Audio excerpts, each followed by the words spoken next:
ముందుగా భక్తులందరికీ నమస్తే. నేడు దైవ దర్శనంలో భాగంగా మనం దర్శించనున్న దేవాలయం శ్రీ రుక్మిణి సమేత శ్రీ పాండురంగ స్వామి దేవాలయం.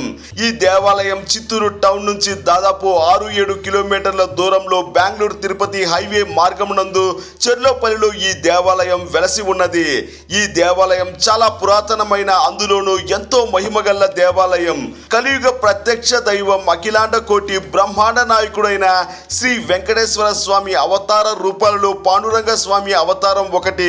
శ్రీ రుక్మిణి పాండురంగ స్వామి దేవాలయం 1926వ సంవత్సరంలో వెలసిన అతి పురాతనమైన దేవాలయం. చిత్తూరు కాణిపాకం మధ్యలో చెర్లోపల్లి పంచాయతీ కమ్మపల్లి గ్రామంలో ఈ దేవాలయంలో స్వామివారు అమ్మవారు కొలువు తీరి ఉన్నారు. అలాగే ఎంతో విశాలమైన ప్రదేశంలో పచ్చని చెట్లు, చల్లని గాలి మధ్యలో ఈ దేవాలయం ఎంతో రమణీయంగా దర్శనమివ్వడం విశేషం. ఇక్కడ పాండురంగ స్వామిని, రుక్మిణి అమ్మవారిని భక్తితో కోరిన కోరికలు అవి ధర్మపూరితమై ఉంటే వెంటనే నెరవేరుతుందని ఎంతో మంది భక్తుల గట్టి నమ్మకం. ఈ దేవాలయంలో స్వామివారికి అమ్మవారికి రక్షణగా పెద్ద నాగసర్పం కలదు. రాత్రి సమయంలో స్వామివారికి పాత్రలో పాలు పెడితే తెల్లారి చూసేసరికి పాలు పాత్రలో కనిపించదు. ఈ సర్పాన్ని పలుమార్లు ఆలయ అర్చకుల వారు దర్శించడం జరిగింది.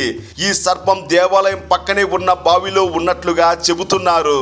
అలాగే ఈ దేవాలయంలో పాండురంగ స్వామి వారిని, రుక్మిణి అమ్మవారిని దర్శించినంత మాత్రాన గ్రహదోష నివారణ, వివాహం, సంతాన భాగ్యం కలుగుతుంది. వివాహం కాని వారు అమ్మవారికి, స్వామివారికి 2 మాలలు సమర్పించి భక్తితో నమ్ముకుంటే వివాహం జరుగుతుంది. తరువాత సంతానం కోసం శ్రీ రుక్మిణీ దేవి అమ్మవారికి మడిలో మడిపాలు కట్టి టెంకాయి, ఆకు ఒక్క, అరటి పండు పెట్టి భక్తితో పూజించి నమ్ముకుంటే సంతాన యోగం కలుగుతుంది. అలా నమ్ముకున్న వారికి ఎంతో మందికి పెళ్లిళ్ళు, సంతాన యోగం కలిగిందని చుట్టుపక్కల వాళ్ళు చెబుతున్నారు. భక్తులారా, మీరు ఎంత ధన్యాత్ములు, పుణ్యాత్ములు కనుకనే శ్రీ పాండురంగ స్వామివారిని, శ్రీ రుక్మిణి అమ్మవారిని దర్శించి హారతిని కనులారా చూస్తున్నారు.